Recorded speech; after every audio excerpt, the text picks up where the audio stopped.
Halo guys, welcome back to my YouTube channel. Rasanya udah lama banget gue nggak bikin video terkait dengan airsoft. Sampai lupa terakhir kali gue bikin video mengenai apaan. Dan kebetulan sekarang gue pas buka-buka YouTube gue, ternyata ada beberapa pertanyaan di kolom komentar gue, dan kayaknya bagus juga kalau gue jawab pertanyaan itu. Biasanya sih emang gue jawab via komen langsung di pertanyaan itu ya. Cuman kayaknya sekali-sekali gue bikin video untuk ngejawab pertanyaan-pertanyaan dari kalian. So, gue akan bacain beberapa pertanyaan dari kolom komentar YouTube channel gue ya. Oke, pertanyaan pertama itu datang dari Om Agung Wahyoe. Beliau bertanya, beli di mana Om untuk di video WE HK416 ya, atau WE 666 kalau nggak salah, karena dia nggak dapat lisensi dari Womarex-nya. So, gue akan jawab untuk unit itu temen gue, karena itu untuk unitnya bukan unit gue pribadi, itu gue dipinjemin untuk di-review. Itu unitnya dibeli dari, dia nitip sama orangnya kebetulan importir gitu dari luar, tapi dia nggak buka partai gede, dia cuman ada bisa dititipin gitu, dan kebetulan dia bisa nitip ke orang itu. Jadi kalau ditanya beli di mana ya, karena unit ini emang udah jarang banget untuk ditemuin di pasaran, jadinya gue nggak bisa bilang itu belinya di mana. Cuman kalau kalian mau cari unit-unit airsoft, itu kalian bisa cari di Tokopedia sebenarnya. Tokopedia sih yang masih ada. Kalian bisa search key-nya mungkin di M4 atau M4, EM4 atau AEG atau AEG, pokoknya ya di tricky-trickin setricky mungkin gitu, karena untuk dari Tokopedia sendiri itu sebenarnya nge-ban untuk barang-barang kayak airsoft kayak gini untuk unitnya ya itu. Kalau ketahuan itu bakal ke blok gitu untuk tokonya atau barang jualannya. Jadi ya agak susah emang nyari. Cuman concern gue ya kalau bisa kalian di e-commerce cari di Tokopedia. Oke, untuk pertanyaan kedua itu datang dari Om Azra Davis. Cara join klub lewat apa ya Om? Nah, ini sebenarnya pertanyaan yang banyak banget ditanyain sama subscriber gue juga. Kalau mau join klub itu caranya gimana? Kalau saran gue sih kalian datang ke tempat sukir. Mungkin kalau di Jakarta ada di Kuningan, di M7, di situ nanti ada teman-teman dari beberapa klub yang bisa ditanya langsung, dan mereka pasti open banget untuk mengajak kalian bergabung ke klub mereka gitu. Karena kalau dibilang bagaimana cara untuk join klub ya emang kayak gitu. Gue datang ke tempat arena bermainnya, nanti gue kenalan sama orang, kalau cocok sama klub itu gue diajak masuk, dan akhirnya gue jadi join klub itu gitu. Dan kalau bisa sih emang berdasarkan domisili kalian ya, misalnya kalian di Jakarta, klubnya di Jakarta juga, atau misalnya kalian di Bogor, domisilinya juga klubnya yang ada di Bogor gitu. Biar, karena di klub-klub itu tuh ada kegiatan kayak sukir, dan sukirnya itu memang ya kita misalnya diundang untuk datang sukir ya dari klub kita sendiri khususnya, ya mau nggak mau kita paling tidak gitu hadir lah beberapa kali gitu. Kalau misalnya ternyata domisilinya agak jauh, nanti yang repot kalian sendiri gitu untuk ngatur waktu dan jaraknya untuk datang ke tempat sukir. Itu aja sih sarannya gue. Oke, pertanyaan ketiga itu dari Om Sartika. Beliau bertanya, masih ada nggak yang jual kayak beginian Mas, pengen beli saya. Ini ada di video HK416 lagi yang WE. Jujur kalau ditanya pas video itu pertama kali gue bikin ya di-upload, maksudnya itu masih ada, karena teman gue emang belinya nggak lama. Cuman sering berjalannya waktu untuk unit itu karena udah nggak diproduksi lagi, jadi udah agak jarang juga ya. Jadi kalau kalian mau cari HK416 atau HK417 ya paling brandnya dari VFC, karena untuk WE udah nggak ada lagi deh sepengetahuan gue ya. Cuman kalau misalnya gue salah silahkan tulis kolom komentar ya, benerin kalau emang gue salah ya. Pertanyaan keempat ada dari Om Rahmat Suwardi. Beliau bertanya, harganya berapa bang? Beliau bertanya di video Tokyo Marui yang High Kappa. Kalau untuk sekarang, terakhir ya gue lihat di Facebook ya, sama ada di Tokopedia pernah gitu sekelebatan lagi cari-cari.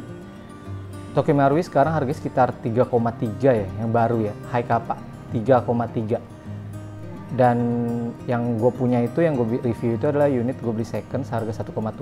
Cuman gue nggak tahu, dulu waktu barunya pada tahun gue beli itu ya, barunya itu sekitar 2,7 itu untuk unit baru High Kappa Tokyo Marui dulu. Cuman untuk yang ya agak-agak sini-sini sekarang emang sekitar 3,4 gitu untuk yang Tokyo Marui yang biasa ya, bukan gold match ya. Terus pertanyaan kelima ada dari Om Wildan Ardi Martin.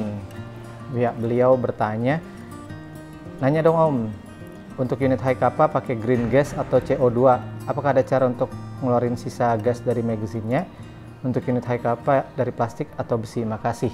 Banyak juga nih pertanyaannya ya. Pertama, untuk unit high kappa-nya Tokyo Marui itu pakai green gas. Dia kalau yang dari KJW itu high kappa-nya dia ada yang pakai CO2, ada yang pakai green gas. Tapi di sini kalau yang pakai Tokyo Marui itu udah pakai pure green gas, nggak bisa pakai CO2, nggak bisa. Itu harus pakai green gas. Green gasnya apa aja mereknya, terserah mau Pafdino atau merek-merek lain itu nggak apa-apa. Terus apakah ada cara untuk mengeluarkan sisa gas dari unitnya? Kalau gue pribadi biasanya itu ada dua cara ya. Yang pertama ya ditembakin terus aja sampai habis, entah itu ada BB-nya atau enggak. Karena memang untuk biar awet si magazinnya itu kita harus ngeluarin gasnya biar nggak terlalu lama di dalam magazine. Karena itu nanti kalau ada di dalam magazinnya dia jadi kayak tekanan gitu, lama-lama takut getas atau pernya jadi terlalu kendor gitu. Gue disaranin sih untuk harus dikeluarin kalau setiap selesai main. Itu cara pertama ya, ditembak-tembakin. Atau yang kedua, di bagian pentil belakang magazine itu ada kayak pelatuknya gitu, jadi kalau ditembak itu yang ngeluarin gasnya gitu ya, kita pencet itu agak jauh aja gitu untuk ngeluarin semua isi gas yang ada di dalam. Sebenarnya agak beresiko kalau yang itu, nanti bakal kaget sendiri kalian kalau mencet gitu. Cuman itu memang cara amannya, emang harus dikeluarin gasnya. Mendingan pakai cara yang pertama sih kalau gue bilang, ditembakin langsung terus aja sampai habis. Terus pertanyaannya lagi, untuk unit high kappa dari plastik atau besi? Nah itu untuk Tokyo Marui, sekali lagi kalau Tokyo Marui ya, Tokyo Marui itu udah pure plastik, cuman slide-nya bisa diganti metal untuk high kappa-nya. Tapi kalau kalian beli dari WE atau KJW, itu untuk unitnya dari metal. Metalnya bukan metal, ya metal lah, kayak si babet gitu, pokoknya metal. Terus slide-nya, terus gripnya juga sebagian ada beberapa parts-nya yang dari metal. Jadi kalau kalian emang bener-bener pengen yang full metal, disaranin emang belinya bukan yang Tokyo Marui, karena itu kalian harus upgrade lagi untuk jadi yang full metal si Tokyo Marui-nya. Saran gue kalau emang masih mau yang udah full metal itu ya paling nggak KJW, tapi yang green gas sih belinya. Biar kalian bisa main sama rekan-rekan juga pakainya green gas, nggak beda sendiri magazinnya nanti. Kalau yang CO2 kan ada tabungnya sendiri tuh. Jadi itu beda sendiri nanti kalau misalnya kalian main sukir, pasti FPS-nya juga paling kencang sendiri. Jadi disaranin yang pakai green gas. Oke, pertanyaan selanjutnya, pertanyaan yang ke-6 ini ternyata dari Om Wildan Ardi Martin. Itu ada perbedaan akurasi nggak antara yang plastik sama yang metal? Sebenarnya untuk yang akurasi ya, akurasi itu nggak ngaruh dari slide-nya. Lebih ke arah hop up sih, jadi karena si BB-nya itu kan dia dilontarkan ngelewatin ada karet plastik yang muter BB itu, jadi BB-nya itu muter, nggak statis diem gitu, nggak, dia bakal muter dan perputarannya itu yang bikin dia tetap lurus nih. Jadi untuk mengetahui akurasinya bagus apa enggak ya semuanya itu tergantung dari hop up sistemnya. Cuman emang kalau untuk akurasi disaranin yang out of the box nih yang bagus itu Tokyo Marui, itu udah pasti akurasinya udah oke gitu. Cuman kalau kalian emang mau nge-build, mau ditambahin lagi itu atau beli parts aftermarket, kalian bisa beli ya mungkin KJW, terus hop up chambernya diganti, terus si hop up karetnya juga diganti, maple leaf, atau ya ada banyak lah hop up karet hop up yang bisa kalian beli yang mempengaruhi dari si akurasi unit itu sendiri gitu. Jadi kalau kalian mau modif ya paling di hop up-nya, bukan lebih ke arah build materialnya itu metal semua apa enggak gitu. Oke, pertanyaan ke-7 ini dari Om Reski RZ. Beliau bertanya, jika ingin membeli mesin atau pelontar BB di dalam unit AEG di mana ya kira-kira? Awalnya nih mesin pelontar BB. Jadi itu ada gearbox, gear set. Gearbox itu adalah tempat untuk naruh semua perintilan AEG-nya. Kalau udah gear set itu jadi dalemannya beserta sama gearboxnya ya udah tinggal ibaratnya kayak mesinnya udah lengkap gitu loh. Kalau memang kalian mau beli gear set itu harus datang kalau bisa COD gitu. Cuman kalau kalian beli di Tokopedia atau di e-commerce atau di sosial media kayak Facebook itu bisa, saranin sih emang COD, karena kalau beli gearbox itu karena itu adalah core atau inti dari AEG, itu tuh bener-bener harus hati-hati banget itu untuk ngetahuin ini sebenarnya gearboxnya ada retak atau ada kerusakan apa enggak. Karena kalau beli online ya takutnya bukan salah seller ya, entah itu dari pengiriman yang salah kayak atau apa, bisa dari berbagai hal gitu. Jadi disaranin untuk langsung ngelihat si gearboxnya itu sendiri gitu loh. Atau kalau bisa ketemuan, dan itu bisa di Tokopedia. Ya di Tokopedia sih gue saranin. Karena kalau ada juga yang misalnya lagi Pak Sukir mereka jualan gearbox yang unitnya yang tadinya udah diperintilin juga bisa gitu. Jadi kalau memang benar-benar ada yang lagi rusak ya bisa tanya teman lah ya. Kalau gue bilang sih mending tanya teman sih. Tanya teman itu adalah cara untuk paling mudah nyari perintilan airsoft, karena gue kasih tahu aja ya, untuk airsoft itu nyari perintilannya agak susah. Kalau misalnya kalian punya unit yang unik, contohnya kayak kalian pakainya tuh high kappa sih kan nggak unit ya, nggak unik banget, itu spare partnya banyak tersedia. Cuman kalau kalian pakai Glock mungkin KSC, Glock 17 KSC, ya itu agak susah nyari perintilan yang kalau rusak kita harus nyari parts itu tuh di sosial media agak susah gitu. Paling inden kalaupun ada, cuman ya balik lagi seberapa kuat kalian memperjuangkan unit kalian. Udah tahu resikonya kalau punya unit yang rare atau yang unik ya bakal susah nyari spare partnya. Jadi ya palingan kalian kalau emang ternyata udah niat banget berkecimpung di dunia airsoft, sebelum punya unitnya cari tahu dulu juga untuk link-link atau channel-channel misalnya unit kalian bermasalah. Jadi takutnya udah beli unit mahal-mahal tapi nggak tahu cara perawatan atau maintenance-nya, jadinya jadi unit bangke yang nggak bisa dimainin ujung-ujungnya. Hindarin sih yang kayak gitu, gue saranin. Kayaknya pertanyaan udah cukup banyak, gue bakal bacain 2 pertanyaan terakhir, yaitu dari Karya Cahaya Mandiri. Bro Akmal, unit Ares 014 bisa dapat di mana ya infonya? Thanks, salam hormat. Ini unit Ares yang waktu itu gue review bareng temen gue, itu dia PO. Jadi yang gue bilang tadi, kalau misalnya ada open PO, biasanya itu ada beberapa segelintir orang yang bisa melakukan PO unit, ada yang cuma aksesoris doang. Nah kalau ternyata ada open PO unit, itu kalian bisa nitip di situ. Cuman untuk informasi open PO unitnya itu ada di Facebook, biasanya itu dia ada announcement gitu loh. Kalau misalnya kalian join ke grup airsoft Facebook itu pasti ada, misalnya si A atau si B, si C lagi open PO, durasinya sekitar sebulan, 2 bulan, 3 bulan ya, itu kalian bisa nitip di situ. Dan itu ada keterangannya juga, PO-nya unit atau cuma aksesoris gitu.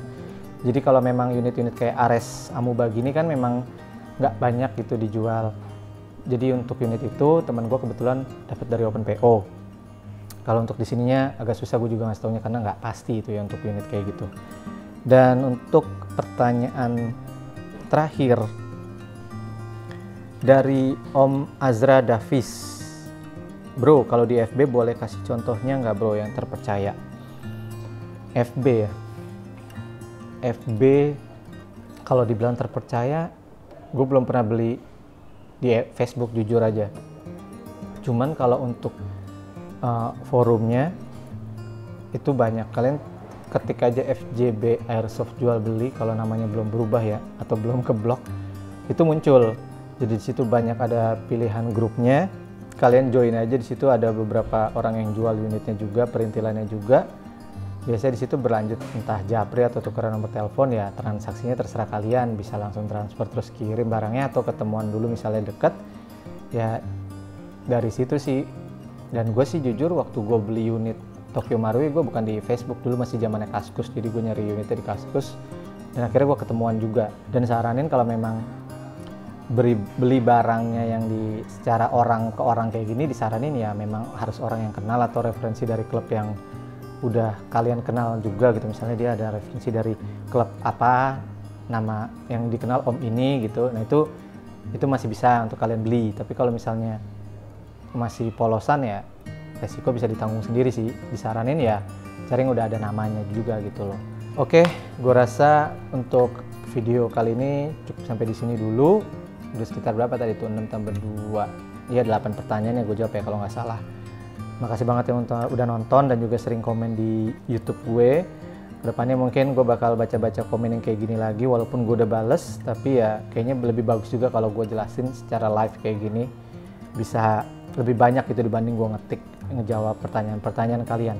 Dan kalau kalian ada pertanyaan bisa komen di bawah, gue bakal dengan senang hati ngejawab. Maaf banget kalau tiba-tiba balasnya lama, tapi gue usahain pasti gue balas kok. Oke, maaf banget juga gue udah jarang bikin video mengenai airsoft, tapi ya mudah-mudahan kedepannya gue bakal lebih sering lagi bikin video tentang airsoft. So thank you very much for watching, and remember, always safety and have fun, okay? Bye!